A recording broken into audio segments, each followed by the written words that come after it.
ಹೇಳಿ ಹೇಳಿ. ನಮಸ್ಕಾರ. ಇಂದು ಕರ್ನಾಟಕ ಯುವಶಕ್ತಿ ಸೈನ್ಯದ ವತಿಯಿಂದ ಪತ್ರಿಕಾ ಭವನದಲ್ಲಿ KBS ಬ್ಯಾಂಕ್ ವಿರುದ್ಧ ಆಗಿರುವಂಥ 3 FIRಗಳ ಕುರಿತು ಚರ್ಚೆ ಮಾಡಲಾಯಿತು.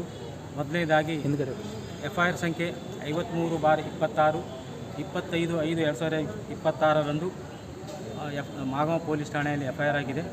ಈ KBS ಬ್ಯಾಂಕಿನ ಭ್ರಷ್ಟ 13 ಅಧಿಕಾರಿಗಳ ವಿರುದ್ಧ FIR ಆಗಿದೆ. ಈ 13 ಅಧಿಕಾರಿಗಳಿಗೂ ಇಲ್ಲಿಯವರೆಗೆ 2 ತಿಂಗಳಾದರೂ ಕೂಡ ಅವರಿಗೆ ಬಂಧಿಸಿಲ್ಲ. ಅವರು ಯಾವುದೇ ರೀತಿಯಿಂದ ನೋಟಿಸ್ ಕೂಡ ನೀಡಿಲ್ಲ.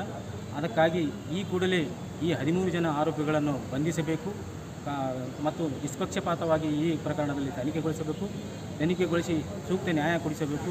ಮತ್ತು ಇನ್ನೊಂದು FIR ಅಪರಾಧ ಸಂಖ್ಯೆ 62/26 9/7/2025 ಕಮಲಾಪುರ ಪೊಲೀಸ್ ಠಾಣೆಯಲ್ಲಿ FIR ಆಗಿದೆ. ಇದರಲ್ಲಿ ಈ FIRನಲ್ಲಿ ಅಪರಾಧದಲ್ಲಿ 84 ಲಕ್ಷ ರೂಪಾಯಿ ವಂಚನೆ ಆಗಿದೆ. ಹಾಗಾಗಿ ಈ ಸಂತ್ರಸ್ತರಿಗೆ ಸೂಕ್ತ ನ್ಯಾಯ ದೊರಕಿಸಿಕೊಡಬೇಕು. ಮತ್ತು ಇದರಲ್ಲಿರುವಂಥ 2024ರಲ್ಲಿ ಏನು KBS ಬ್ಯಾಂಕಿನ ಮ್ಯಾನೇಜರ್ ಇದ್ದರು ಶ್ರೀಮತಿ ಹರ್ಷಾ ಕುಲಕರ್ಣಿ ಮತ್ತು ವಕೀಲರಾದ ಸಿದ್ಲಿಂಗ್ ಮುನ್ನಳ್ಳಿ, ಇವರೆಲ್ಲರನ್ನೂ ಕೂಡಲೇ ಈ ಪ್ರಕರಣದಲ್ಲಿ ಬಂಧಿಸಬೇಕು ಮತ್ತು ರಾಜೇಶ್ ರಾಠೋಡ್ ಅನ್ನೋರಿಗೆ ಸೂಕ್ತ ನ್ಯಾಯ ದೊರಕಿಸಿಕೊಡಬೇಕು. 3ನೇ ಪ್ರಕರಣ 68/2024. ಈ ಪ್ರಕರಣದಲ್ಲಿ ಮಾಗಮ ಪೊಲೀಸ್ ಠಾಣೆಯಲ್ಲಿ ಪ್ರಕರಣ ದಾಖಲಾಗಿದೆ. ಪ್ರಕರಣ ದಾಖಲಾಗಿ 2 ವರ್ಷ ಆಯಿತು. ಈ ಪ್ರಕರಣದಲ್ಲಿ ಮುಖ್ಯ ಆರೋಪಿಗಳಾದ ಬಾಲಚಂದ್ರ ದೇಸಾಯಿ ಮತ್ತು ಚಂದ್ರಕಾಂತ್ ಕುಲಕರ್ಣಿ ಇವರನ್ನು ಬಿಟ್ಟು ಸಾಮಾನ್ಯ ಸಿಬ್ಬಂದಿಯಾದ ರಾಜನನ್ನು ಬಂಧಿಸಿದ್ದಾರೆ. ಹಾಗಾಗಿ ಈ ಪ್ರಕರಣ ಆಗಿ 2 ವರ್ಷ ಕಳೆದರೂ ಕೂಡ ಇಲ್ಲಿವರೆಗೆ ಯಾವುದೇ ರೀತಿಯ ಆರೋಪ ಪಟ್ಟಿ ಚಾರ್ಜ್ ಶೀಟನ್ನು ಕೋರ್ಟಿಗೆ ಸಲ್ಲಿಸಿಲ್ಲ. ತನಿಖಾಧಿಕಾರಿಗಳು ಕೂಡಲೇ ಈ ಪ್ರಕರಣವನ್ನು ಮರು ತನಿಖೆಗೊಳಿಸಿ ಗಂಗಮ್ಮಳ ಕುಟುಂಬಕ್ಕೆ ಸೂಕ್ತ ನ್ಯಾಯಕ್ಕೆ ದೊರಕಿಸಿಕೊಡಬೇಕು. ಮತ್ತು ಇನ್ನುಳಿದ 2 ಅಧಿಕಾರಿಗಳನ್ನು ಬಾಲಚಂದ್ರ ದೇಸಾಯಿ ಮತ್ತು ಚಂದ್ರಕಾಂತ್ ಕುಲಕರ್ಣಿ ಅವರನ್ನು ಬಂಧಿಸಿ ಈ 3 ಪ್ರಕರಣಗಳಲ್ಲಿರುವಂಥ 15 ಆರೋಪಿಗಳನ್ನು ಬಂಧಿಸಿ ಸಂತ್ರಸ್ತರಿಗೆ ಸೂಕ್ತ ನ್ಯಾಯ ದೊರಕಿಸಿಕೊಡಬೇಕೆಂದು ಪೊಲೀಸ್ ಇಲಾಖೆಯಲ್ಲಿ ಮನವಿ ಮಾಡಿಕೊಳ್ತಾ ಇದ್ದೀವಿ. ಒಂದು ವೇಳೆ ತಾವು ಇದೇ ರೀತಿ ವಿಳಂಬಗೊಳಿಸಿದರೆ ಮತ್ತೆ ಹೋರಾಟ ಕೈಗೊಳ್ಳಬೇಕಾಗುತ್ತದೆ. ಹಾಗಾಗಿ ಮತ್ತು 2ನೇ ಪ್ರಕರಣದಲ್ಲಿ 67/26ರಲ್ಲಿ ಈ ಪ್ರಕರಣವನ್ನು 84 ಲಕ್ಷ ರೂಪಾಯಿ ವಂಚನೆ ಆಗಿರುವುದರಿಂದ ಇದನ್ನು ಮನಿ ಲಾಂಡ್ರಿಂಗ್ ಪ್ರಕರಣದಲ್ಲಿ ನಾವು ED ಎನ್ಫೋರ್ಸ್ಮೆಂಟ್ ಡೈರೆಕ್ಟರ್ಗಳಿಗೆ ದೂರು ಸಲ್ಲಿಸಬೇಕಂತ ಮುಂದೆ ನಿರ್ಧಾರ ಮಾಡಿದ್ದೀವಿ.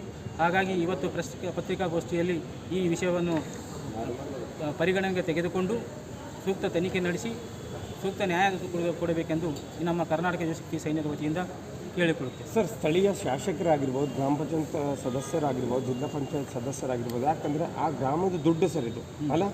ಆ ಗ್ರಾಮದ ದುಡ್ಡು ಬಗ್ಗೆ ಯಾಕೆ ಅಲ್ಲಿನ ಶಾಸಕರಾಗಿರ್ಬೋದು, ಗ್ರಾಮ ಪಂಚಾಯತ್ ಸದಸ್ಯರಾಗಿರ್ಬೋದು, ಅಲ್ಲಿನ ಜನ ಯಾಕೆ ಧ್ವನಿ ಎತ್ತುತ್ತಾ ಇಲ್ಲ ಅಂತ ಪ್ರಶ್ನೆ ಬರ್ತದೆ ಸರ್. ಇದಕ್ಕೆ ಮೊನ್ನೆ ಆಗಿದೆ ಇದು ಕೇಸ್ 9/7 ಇದೇ ತಿಂಗಳಲ್ಲಿ ಆಗಿದೆ. ಮೊನ್ನೆ ಆಗಿದೆ. ಅದನ್ನು ಇನ್ನು ಪಂಚನಾಮ ಮಾಡಿದ್ದಾರೆ ಪೊಲೀಸರು. ಪಂಚನಾಮ ಆದ ನಂತರ ಇದಕ್ಕೆ ತಕ್ಷಣ ಅವರು ಆ್ಯಕ್ಷನ್ ತೊಗೋಬೇಕು. ಈಗಾಗಲೇ ಮೊನ್ನೆ ಪತ್ರಿಕೆಯಲ್ಲಿ ಬಂದಿದೆ, ವಿಜಯ ಕರ್ನಾಟಕ ಪತ್ರಿಕೆಯಲ್ಲಿ ಬಂದಿದೆ. SP ಅವರು ಜಿಲ್ಲಾ ಪೊಲೀಸ್ ವರಿಷ್ಠಾಧಿಕಾರಿಗಳಿಗೆ ಹೇಳಿದ್ದಾರೆ ತನಿಖೆಗೊಳಿಸ್ತೀವಿ ಅಂದರೆ ಅದನ್ನೇ ತೀವ್ರಗತಿಯಿಂದ ತನಿಖೆಗೊಳಿಸಬೇಕು. ಮತ್ತು ಯಾವುದೇ ಪ್ರಭಾವಿಗಳಾದ ತಿಳ್ಕೊಂಡು ಅವ್ರನ್ನ ಬಿಡಬಾರ್ದು, ಅವ್ರನ್ನು ಕೂಡ ಬಂಧಿಸಬೇಕು. ಅಂದರೆ ಜನರಿಗೆ ಗೊತ್ತಾಗ್ತದೆ. ಈಗ ಒಂದು ಬ್ಯಾಂಕ್ನಲ್ಲಿ ಹಣವನ್ನು ಯಾವ ರೀತಿ ವರ್ಗಾವಣೆ ಮಾಡ್ತಾರೆ, ಗ್ರಾಹಕರು ಇಲ್ಲದೇ ವರ್ಗಾವಣೆ ಮಾಡ್ತಾರೆ, ಇದು ತಪ್ಪಲ್ಲ. ಅದು ನಾವು ಹೇಳ್ತಾ ಇರೋದು ಜನ ದುಡ್ಡಿಗೆ ಯಾವ ರೀತಿಯಲ್ಲಿ ಯೂಸ್ ಮಾಡ್ಕೊತಾ ಇದ್ದಾರೆ ಅಂತ ನಾವು ನಿಮಗೆ ಹೇಳ್ತಾ ಇದ್ದೀವಿ. ನಿಮ್ಮ ಸಂಘಟನೆಯಿಂದ ಯಾಕೆ ಇದಕ್ಕೆ ಸಪೋರ್ಟ್ ಕೊಡ್ತಾ ಇದೆ, ಬೇರೆದವ್ರು ಯಾಕೆ ಇದ್ರ ಬಗ್ಗೆ ಅವ್ರ ಇಷ್ಟ, ನಾವ್ಯಾಕೆ ಹೇಳಬೇಕು, ಅದು ಅವ್ರವ್ರ ಇಷ್ಟ. ಯಾಕಂದರೆ